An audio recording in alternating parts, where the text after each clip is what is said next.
Alrighty. So I've had my Zoia back on the board again lately. I've been using it as a little bit of a reverb, but I'm going back and revisiting a couple of the patches I was working on last I used it. The main one, the one I've got the most time in on this thing, I've been working on this thing for, I'd have to look at patch storage. I think my first Astral Torpor patch was 2 years ago, something like that. And what is Astral Torpor? It is a, hang on, let me turn some stuff off here. What I'm using is oscillators and pitch detectors to analyze the information coming in from my plane. Don't need my distortion on right now. And then what it's doing is it's going to regurgitate that tonal information in the background. So right now, see if I can get it to trigger something. Right now, you do have to tune it. So right now I have it tuned to E minor pentatonic.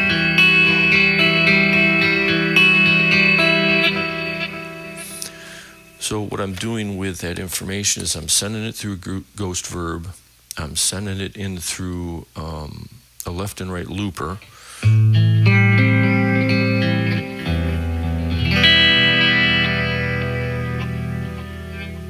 There we go. Can you hear it? So what it's doing is it's taking those loops and sending them through that oscillator and the pitch detector, and then it's going to quantize it, and just create a reactive background for me to play over as I play. And what you're hearing right now is still kind of my, you know what, I'm going to mute the other channel. Let's just listen to my wet side right now. Okay, so this is just my wet side. The only thing on right now outside of my compression and sound shaping is the Zoia with the Astral Torpor patch.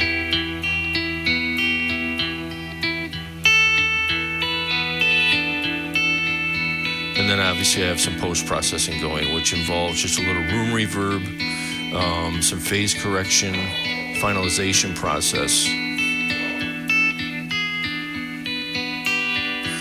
Okay, so there's, let me see here, we got page 1, main page, 2, 3, 4. So we got 4 pages, okay? So page 1 is, this page right here is the key controls. So the oscillator here, you can set the, and I hope you can read this here. I think you can. I'm trying harder to get my camera to work for me instead of against me. But so this is the oscillator control. This will control what key you're in and what octave in which key. So I'm in the 3rd octave in E. If I want to go to, let's just say I want to play in F.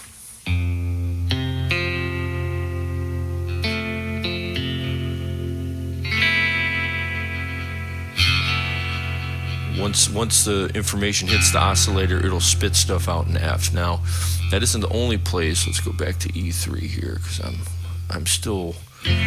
I've added some stuff in and changed some stuff, but I got to reacquaint myself with the signal path here, which is why I just wanted to do this live stream today. I figured I might as well document messing with this thing.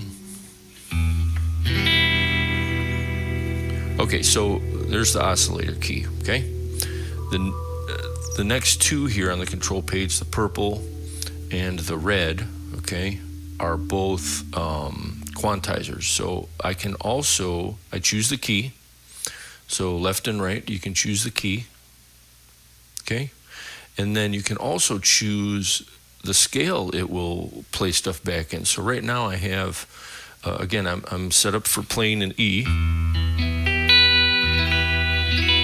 And then it's going to spit back information in minor pentatonic. And the nice thing about the quantizers in the Zoia is, I don't know, I think there's 30 different scale types.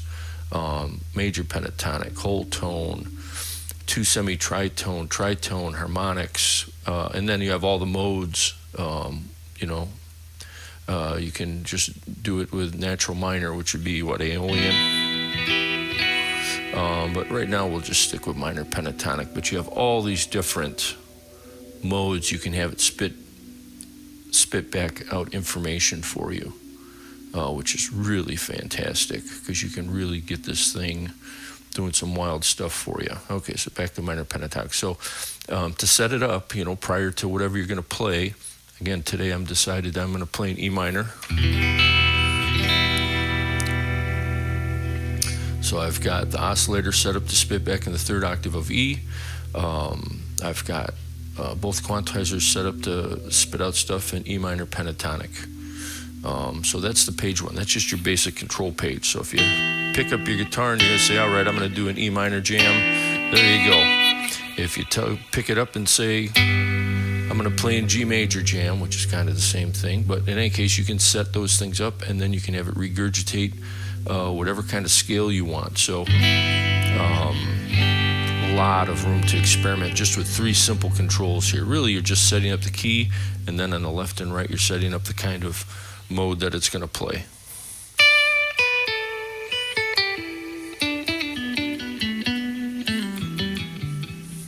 Okay, so that's the main key controls page where you can control the key. All right, page 2, which is kind of the main page. So, all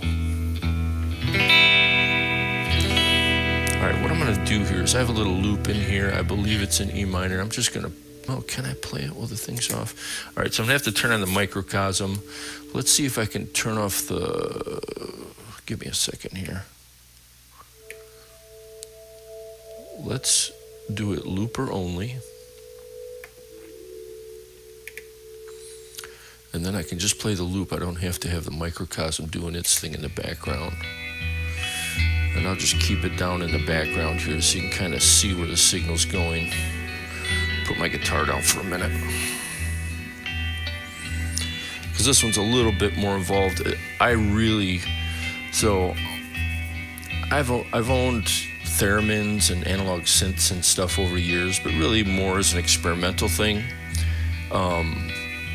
So this is why I want to reacquaint myself with this. Like, this is really at the edge of my knowledge. But it is also the reason why the Zoia is probably the greatest pedal of all time.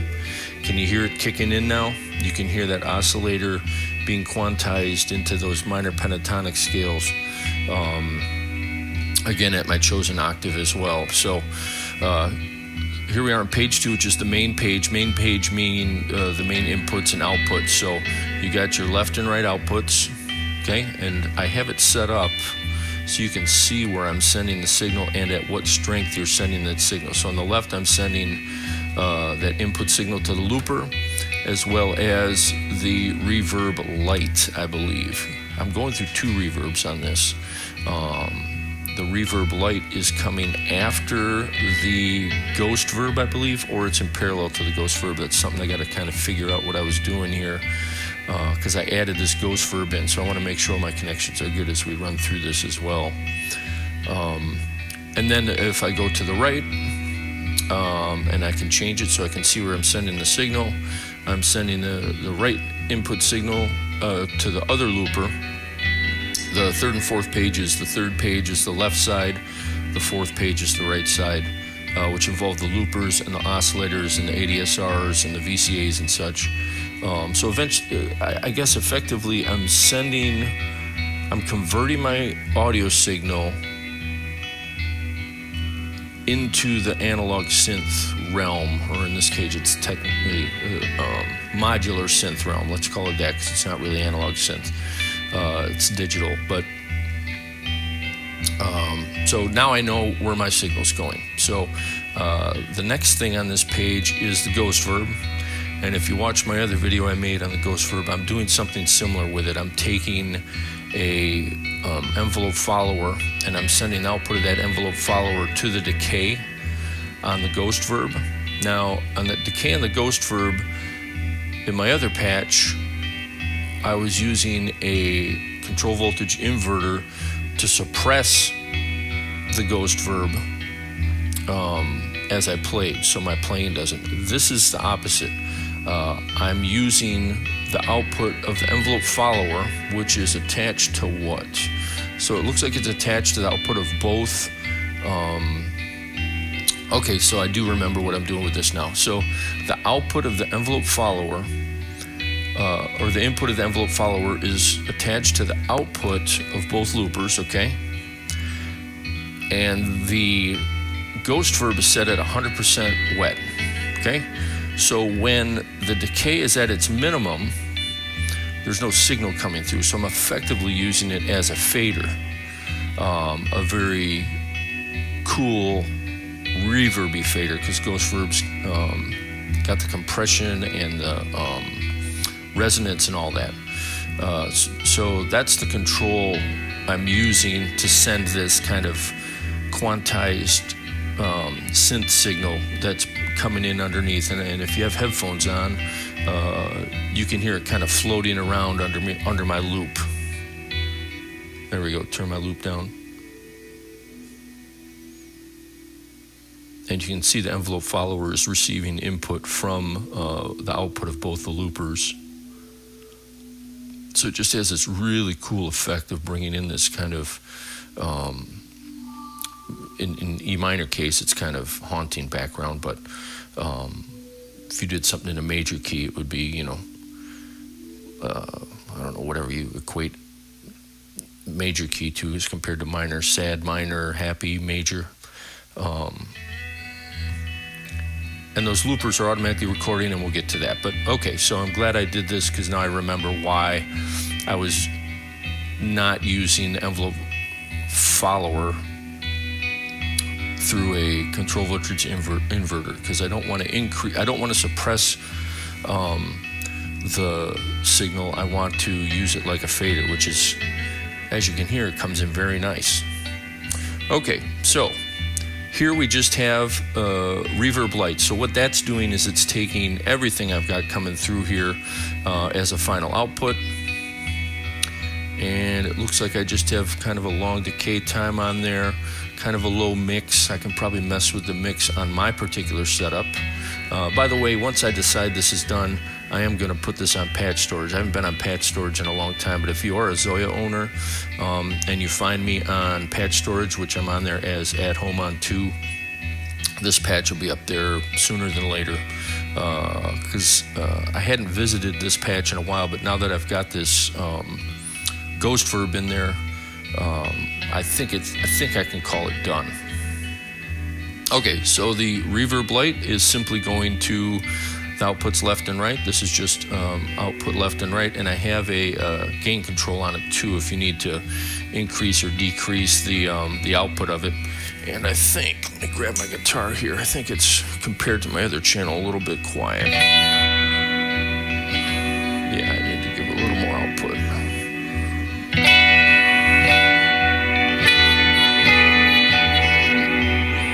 So again, depending on your pickups, depending on your setup, you have the ability to increase or decrease the output of it. Now I could also decrease it at my Dream 65, but for the sake of this video, we'll just put it at +3. Okay, foot switch. This here, I can, with the Zoia, you can assign any parameter of any function to any foot switch here. So what I've done with this is, if I select this and then go to view where my connections are, I've attached the foot switch to the tempo of an LFO over here, okay? So you can tap in the rate at which the playback of the oscillators are going to happen. And again, maybe once I talk through the next page, that'll make more sense. But if you look,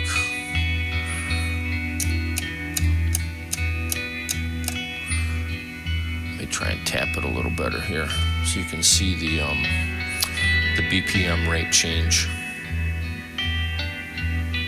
I gotta go to the next page here so you can see the BPM changing. Okay, so right now we're at 77 BPM.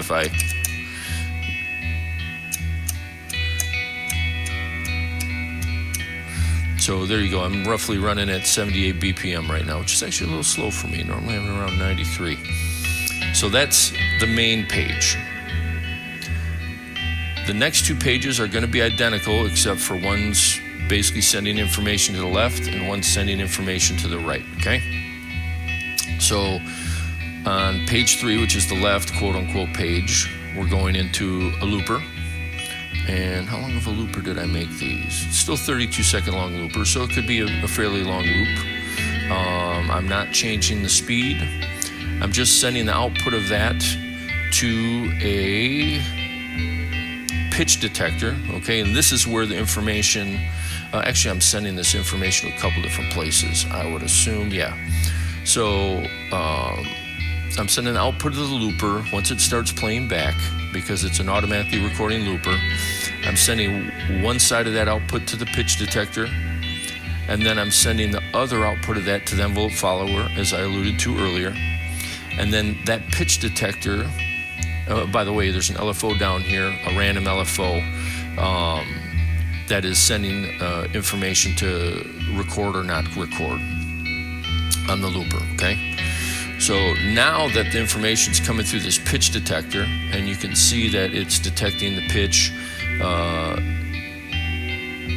I don't know how quickly this thing refreshes, but as you can see, it's detecting the different notes that are coming in based on my loop. And if I turn it up, you can see it starts to detect more information, again, once the loopers are playing back.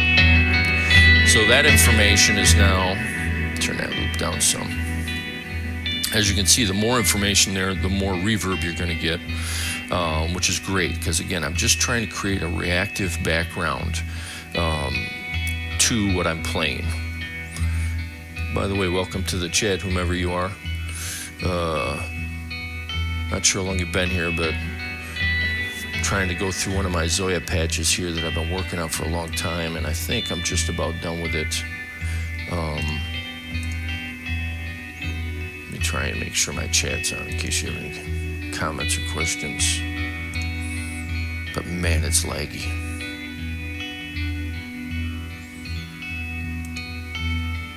All right, in any case, so now that information's being sent through a pitch detector, it's being sent into a sample and hold, which helps pick certain notes out of whatever information's coming out of there. So it's not just scrambling all the information that's coming through. So in this case, the sample and hold is just taking it, and as you can see, it's just very predictably and rhythmically, because again, the output of the tap tempo and the LFO is telling it how fast to sample and hold. It will then send, let me see what we got here. Yeah, it will send that CV output. Let me see where's this thing connected? All right, what are you connected to? Okay, yes, so it sends it all the way back to the control page, in which case then it goes through the quantizer. So now we're back to the quantizer, and then I'll tell it through the quantizer what key and what mode or what scale to play it back at, okay? And then that quantizer's going back to the page over here, and now it's being sent into an oscillator. Now the oscillator is being told what note to replicate. And you gotta be careful with oscillators in this environment because they can destroy the absolute world. Yeah, sorry, my interface is way laggy here. Let me just see how bad it is.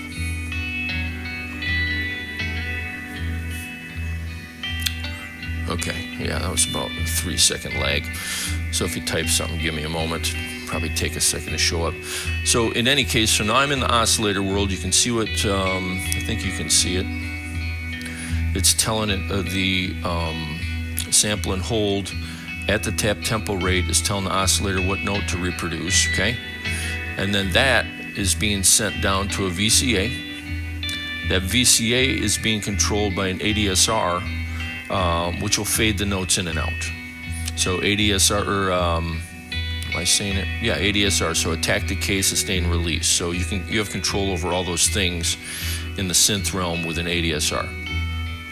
So that's effectively what's going on in a nutshell. And what that results in is kind of this reactive synth background that's live to what you're playing.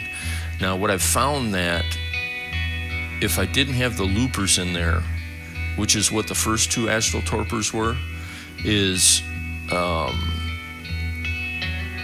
it doesn't really have its own life to it, I guess. So the randomly recording loopers, that reactive background almost becomes an accompaniment rather than a follower, if that makes any sense. Which is why this version of the Astral Torpor, I wanted to try that, and that's what you're hearing now. Let me turn this loop back up. Maybe try a little jam here, but as you can hear, let me turn the loop off real quick. You can hear what's going on with the left and right Astral Torpor pages.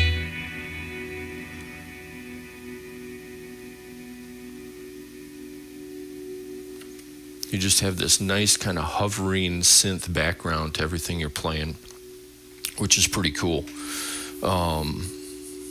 And again, the only thing on right now is my microcosm loop. I have actually my other channel, because I run kind of a 2 quote-unquote amp setup here with my modelers. But right now you're just hearing my wet side.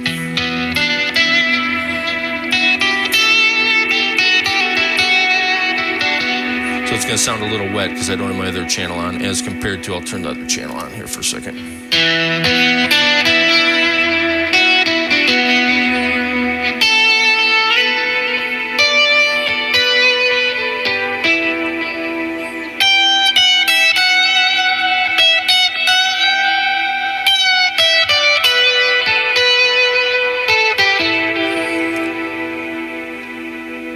So let's get some other stuff involved here. Let's get the microcosm involved again.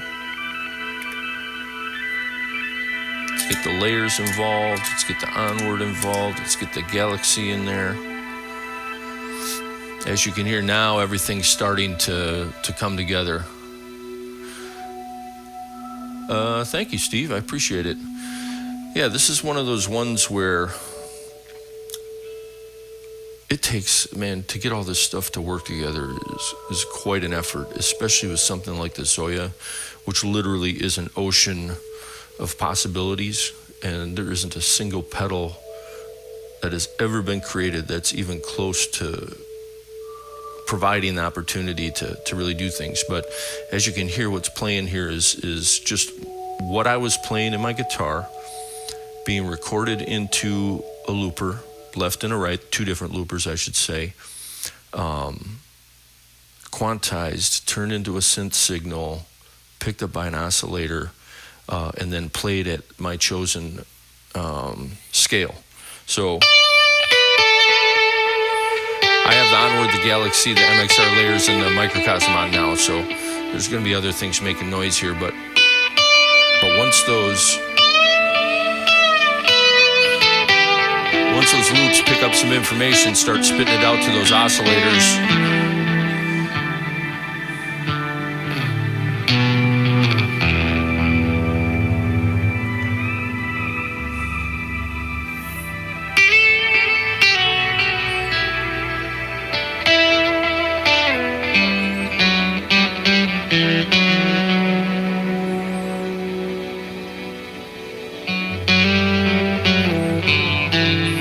things I had to change with this patch today is I originally had it as mono in, stereo out, and that's again a little bit of the motivation for me to do this little live stream. Is like, again, I'm no expert with this. I had to learn a lot as I went in how to change my signal into a synth signal and then to quantize it into the scales I wanted to hear.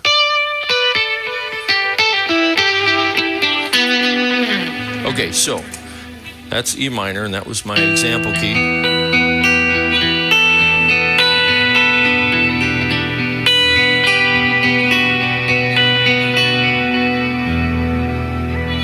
Let's, for the sake of this video, try changing to, let's just change the key. Let's go into A major. Let's see what happens if we want to go into A. Can you hear the key changing as I'm turning it? let's just say I decide I want to play an A. We'll play an A major pentatonic. All right, so now I just changed the key to A major pentatonic. So there's the third octave in A. So what can happen with these oscillators, if you've ever messed with oscillators, is they can absolutely explode the entire universe. So you gotta be careful. So with the connection strength, another thing you can do with the Zoia is you can change the strength of the connection between module A and module B, whatever modules you're working with.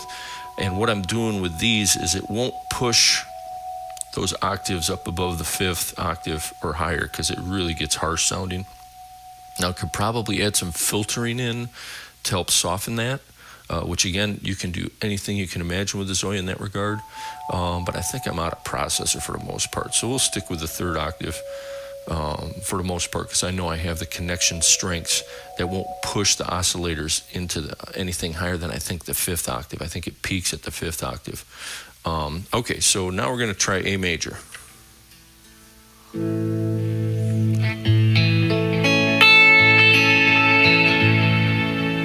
Let's get rid of the loop I got here.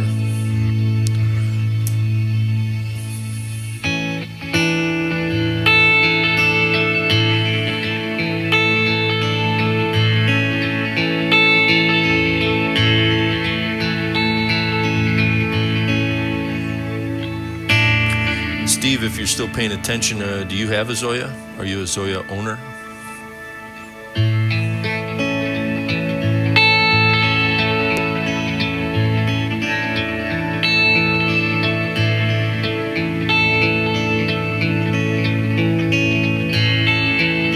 All right, let's do a quick loop here.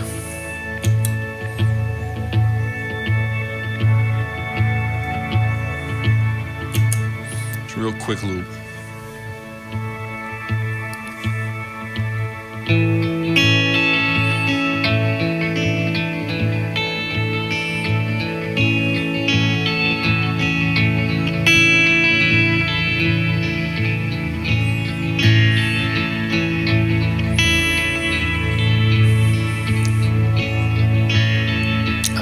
Guitar you typically play, but if you like exploring things, I'll tell you with the Zoia, the one thing that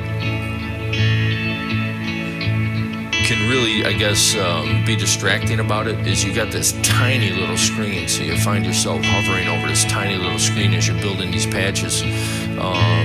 But in this case, I can't remember the last time I worked on this patch other than today, which is probably a year ago or more, because I moved last year. I don't think I've had this thing, or at least tried programming this thing since I moved here. But in the case of this, man, I'm glad I put the time in with it, because it seems to be behaving the way I like it.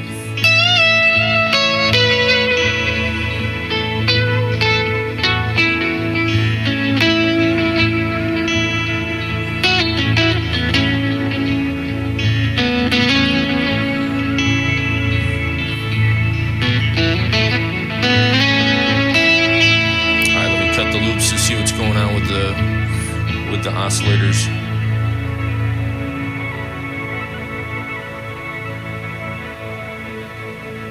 Yeah, it just gives this amazing kind of just floating background.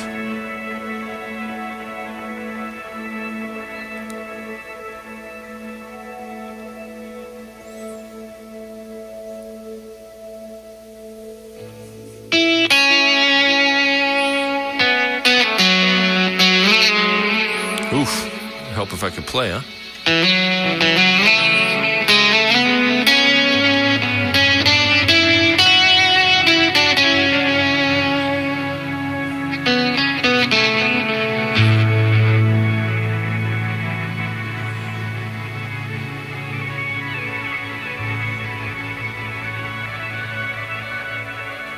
Sounds like something from the S Relayer.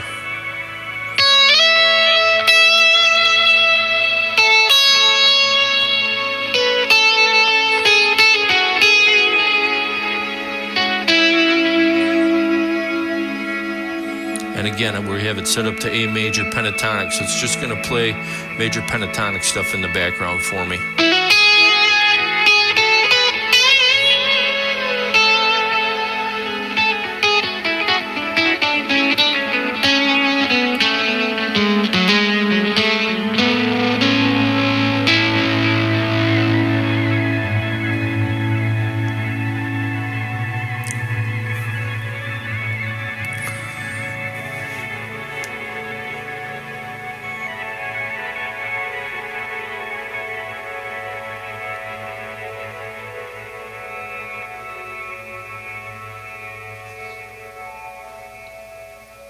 Yeah, very pleased with it. So there you go. Just wanted to do a walkthrough of this patch, partly to reacquaint myself with it and partly to see how it works with this setup. And as you can hear, I think it works pretty damn good. The next step I want to do with it, for anybody that wants to find this patch on Patch Storage once I upload it, is I want to figure out how to make it automatically detect the key I'm playing in.